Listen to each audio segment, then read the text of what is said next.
Hello and thanks for checking in. And sorry for the spooky intro. I found some cool old footage and I thought it appropriate considering the current situation.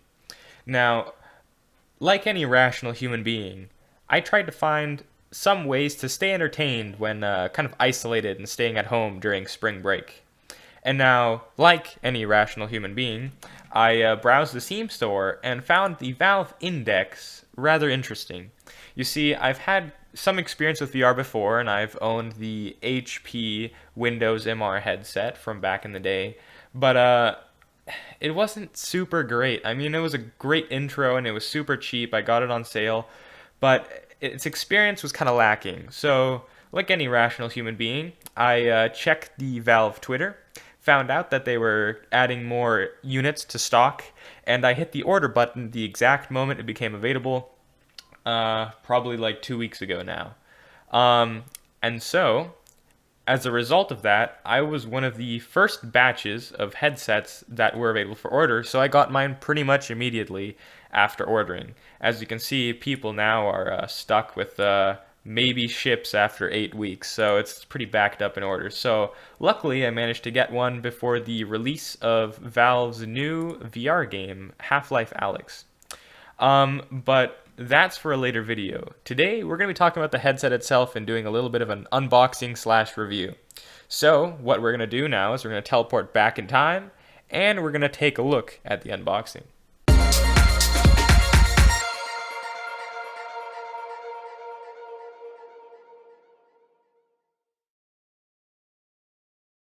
So let's get started.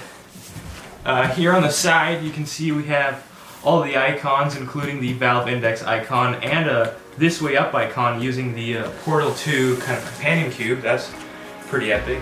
So let's get started. Just carefully cut open one of the sides here. Just pull that plastic cover off real quick so we can get a good look at the box.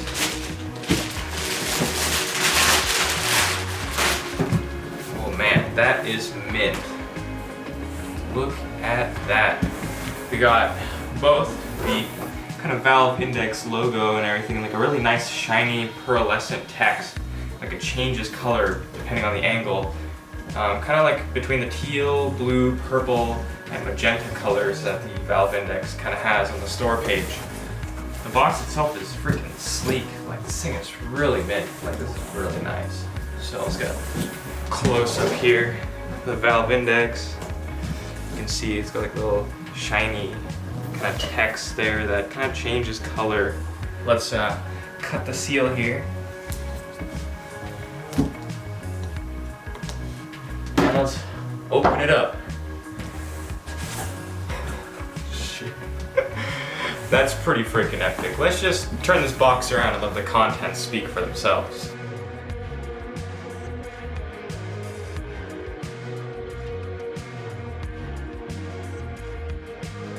Let's start pulling some of the things out here and see how epic they are. So we're gonna put this off to the side here. Let's start by pulling on this, see what this is. So this looks like kind of an intro. Oh, here's all the paperwork. Oh my god, it's gotta be like the most colorful paperwork I've ever seen.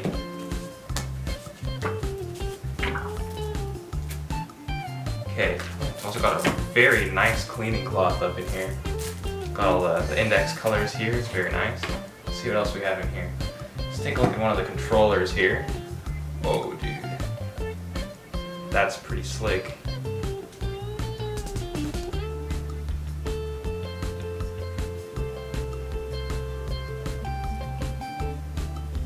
Okay, joysticks are nice, trigger is nice and clicky, that's pretty cool. It's got a little touchpad here, buttons. Dude, this thing is great. I mean, we got, like, this feels very lightweight and much more comfortable than the Windows MR controllers, like I could immediately tell.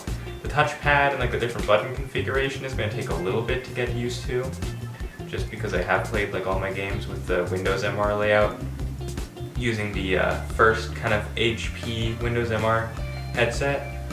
So this is going to be a big step up in terms of controllers. Like, this is really nice. This bar across is like doesn't kind of disturb you at all, and I'm assuming this is the button you push and you kind of tighten down this. Yeah, okay, then you can, you know, let go, grab things. Okay, that's really nice. And then this touchpad, kind of interesting. That's interesting because the Vive and the Windows MR typically uses a bigger, rounder one. Well, this one only has this. Although this one does have the finger tracking, which will probably be the main way of interacting with things. So I'm thinking this is going to be really cool. It's going to work out very nicely. Let's see, in terms of other things, this controller bag for the time being. Let's take a look at one of the lighthouses here. These are also very nice. They seem to use that kind of similar mounting as the camera actually does, with that kind of like, what is that, like 1/2 inch kind of screw mount there. And then these seem to have a USB and a DC power in the back of them. And they got like this little thing to peel to remove. Ooh, that is sleek. That's really nice. Now I bet these do come with some sort of stands further in the packaging somewhere. We'll have to take a look at that later. For now we'll put this one back. That is pretty epic. And then there's, of course, the headset itself. Kind of don't want to take it out of the packaging, it just looks so comfortable in there. Let's take a look at the headset itself. Oh man, I'm kind of nervous to just like lift this thing out of here, but here goes. Okay, the cable's attached in the back here a little bit. I want to pull the whole thing out. Oh my god, that is one sleek headset. Like, just look at the front of that thing. And then it's got these really nice little flip down headphones. These seem to be open back headphones here, and they don't go on ear, they're kind of like over ear, they kind of hover away from ear. Oh dang, they have really big drivers on the inside there, so these are probably going to deliver really high quality sound.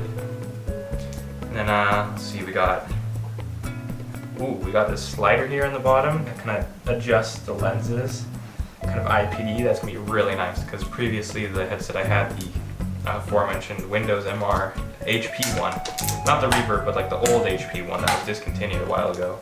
That one did not have any type of adjustment, so this is going to be a big step up. Let's take off these little plastic seals on the side here. Put those on the other thing there. Let's see what else we have here. We also have a knob on this side. Okay, so you push this in. Okay, and this adjusts the lens distance to your eyes. That's very nice. Let's take a look, and then you can also take this front cover off via magnets. Oh, okay. And so when you take it off, you have this little front area. What's very interesting is in this front area, in the bottom there's a USB, which I'm not 100% sure what that's for. I mean, you could maybe, I don't know, put a USB drive in there or something. And okay, we got an exceptionally long cable, which is very nice. It has a DisplayPort, a USB, and what looks to be power. Very cool. This headset looks extremely comfortable. Like, this fabric is really nice, and you got the head strap and everything.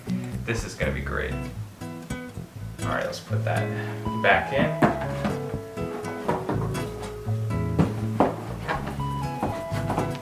Alrighty, so I think we'll leave that, and then I will rejoin you guys once this is set up. One more interesting feature about this actually is these big tabs here. So when you grab these, you kind of lift off the main lighthouses and controllers and headset, and then in here actually there is more things, such as cables for your lighthouses and this massive foam piece, which I assume you can put in the back of your headset for extra padding. That's really cool. I didn't know that was a part here. There's also stands, what looks like cables to charge for the controllers here.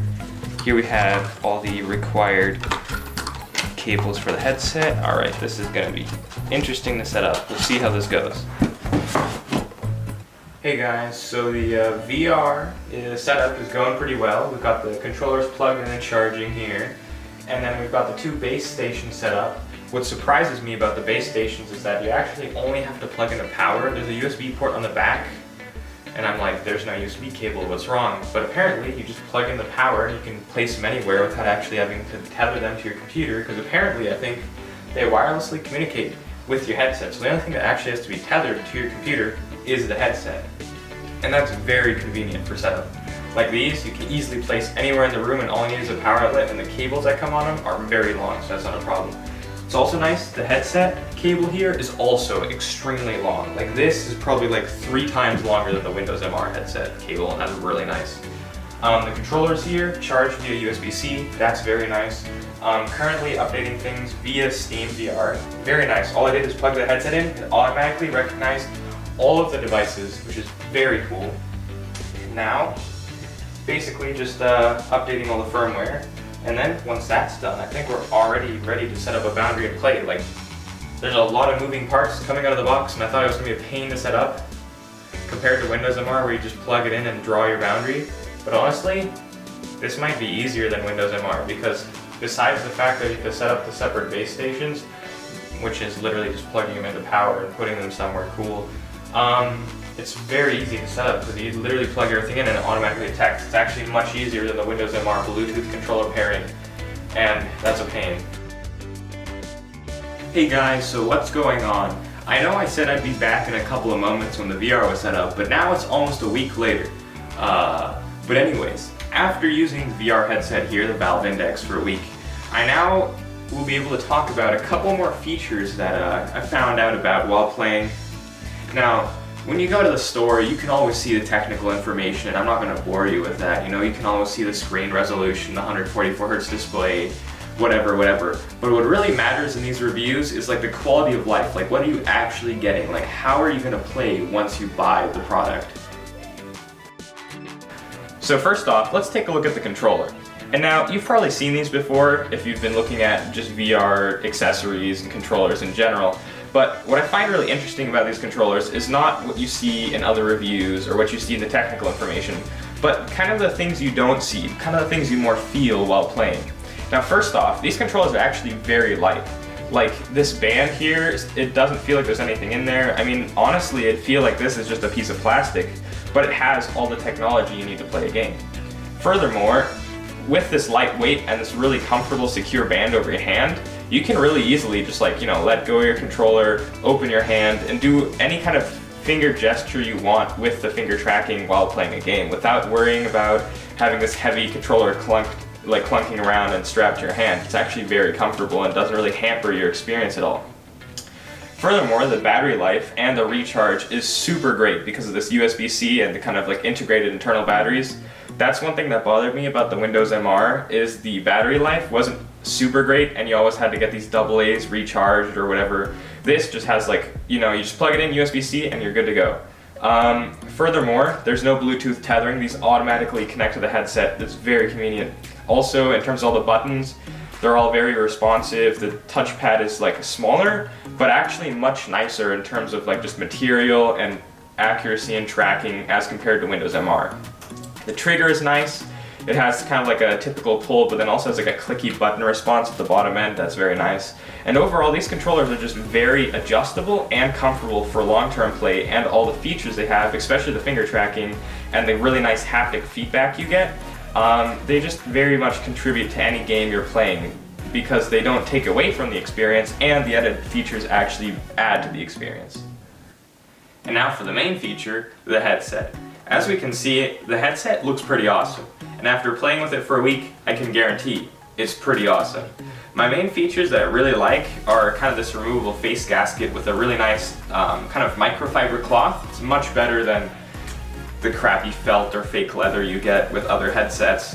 Furthermore, just the lenses, the quality of the lenses and the amount of adjustability you have with the lenses just makes this like knock any other headset that I've tried out of the park. I mean, I've tried PSVR, I've tried Windows MR, a couple different ones of them actually. I've tried HTC Vive, and honestly with this, nothing beats it.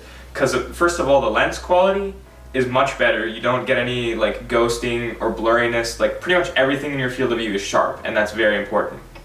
Furthermore, you can very easily adjust your lenses with the slider on the bottom here that adjusts the IPD, so basically how far the lenses are apart. And then you can also move the lenses forward and backward to kind of adjust for glasses space, and you can adjust your field of view with that, with this knob on the side. And with that adjustability, you can get those lenses in the perfect spot, so that way you don't have any blurriness, you don't have any, out of focus areas on the screen because the optics are not aligned. And especially when you have glasses, this just makes the headset experience so much better as compared to Windows MR, where you don't really have any adjustability unless you have the Odyssey Plus. Furthermore, just the straps and the build of the headset is very comfortable because you have this top strap, which actually, if properly adjusted, kind of keeps a lot of weight off of your face, which is very nice. And then the back part is also really nice. It's a lot better than the Windows MR because instead of kind of sitting on top of your head like a crown and eventually kind of feeling squished, this kind of just like evenly distributes the weight and sits on there pretty nicely. So your head never really hurts and your face doesn't get pressure on it after extended amounts of play, which is definitely important if you're playing something active like Beat Saber or Half-Life Alyx, which there's going to be a video soon. Next up is the audio. Now this one's nice because it has the flip down kind of audio headphones. And compared to Windows MR, most of them don't have any headphones.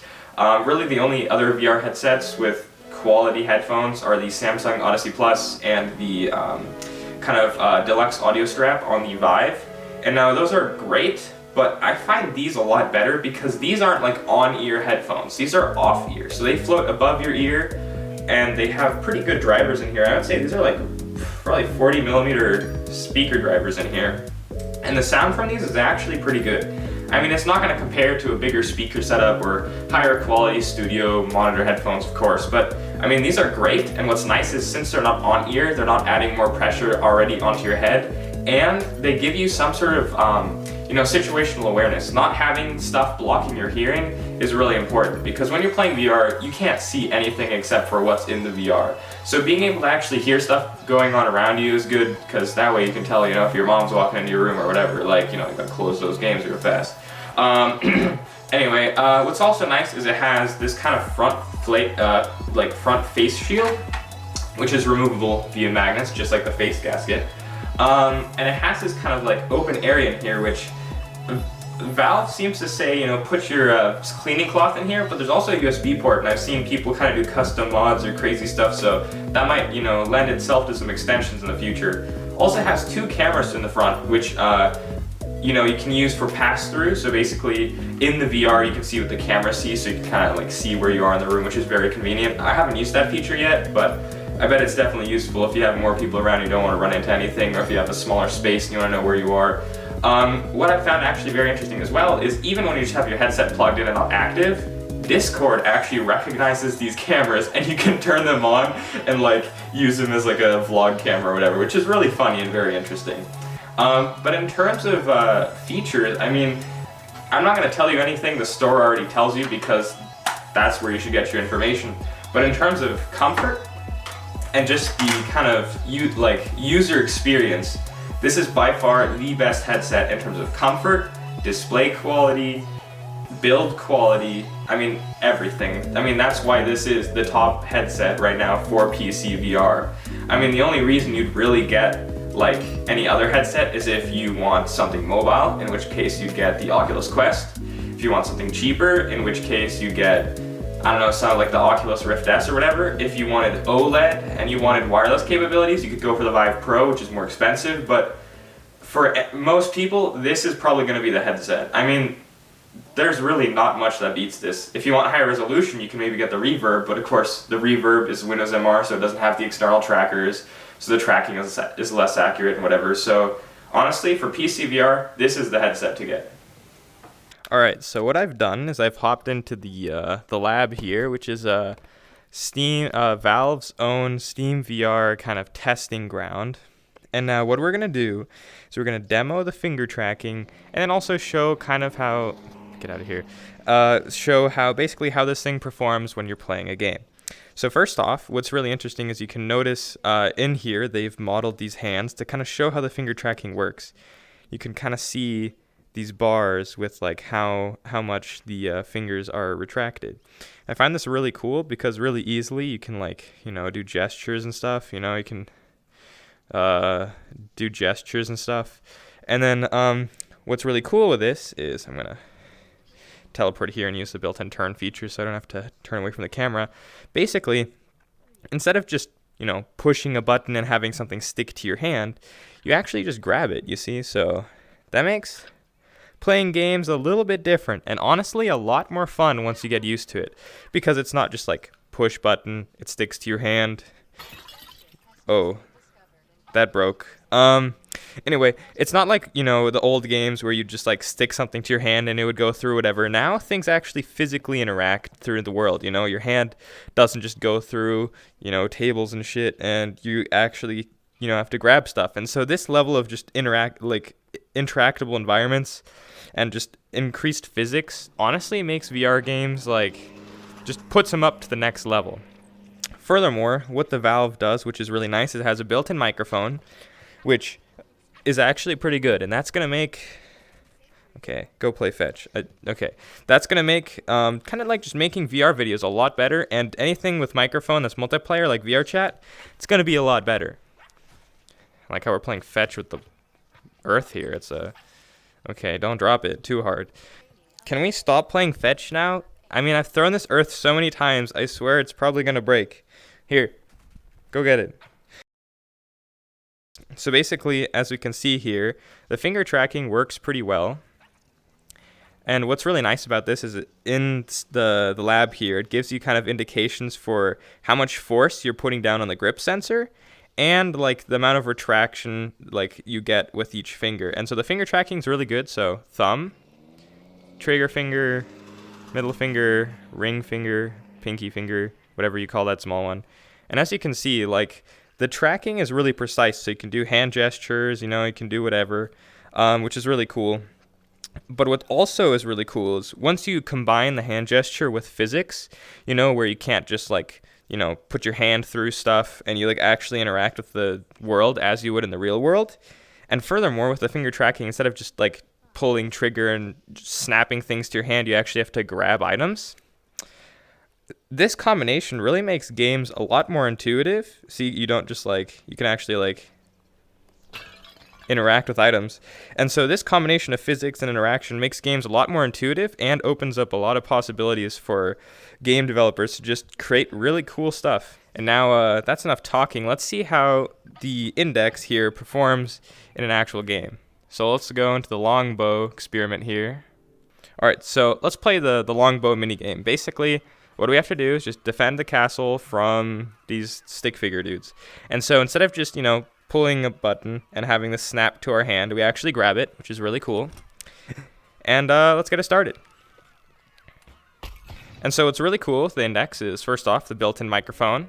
So, it makes it really easy to vlog or whatever. Well, not really vlog, but vlog, virtual log? I don't know. Anyway, but basically, you can talk and do commentary very easy with the quality built-in microphone. I can't aim. Furthermore, the tracking accuracy, field of view, and display quality makes it a lot easier to play games. Also, just the controls are very intuitive because instead of pushing buttons, you actually interact with items in a realistic manner. It just makes things a lot more intuitive. Really, just to finish off the video here, basically, I would say the Valve Index is the headset to get, oh, nearly went out of my boundary there, is the headset to get if you don't know what you want to get, but you want to get into VR, because this supports pretty much most, if not all, of the top-end games. It has the best display quality, the best quality of life features, and with the finger tracking built in, it's currently the best headset on the market in terms of features and really price to performance. I mean, you can get the Rift S as a budget option, or the Oculus Quest if you need something mobile, but this one will just outperform anything just on a straight benchmark comparison test. Okay, in conclusion to my conclusion, if you like VR, get it, because honestly, I could ramble on, but I don't know what to say. This is definitely the one to get from an experienced VR user's perspective. I'll fix it in editing. I don't know, I'm gonna just ramble and hope you can fix it in editing. Oh shit, you can move the sun around? Ooh, that's pretty freaking cool.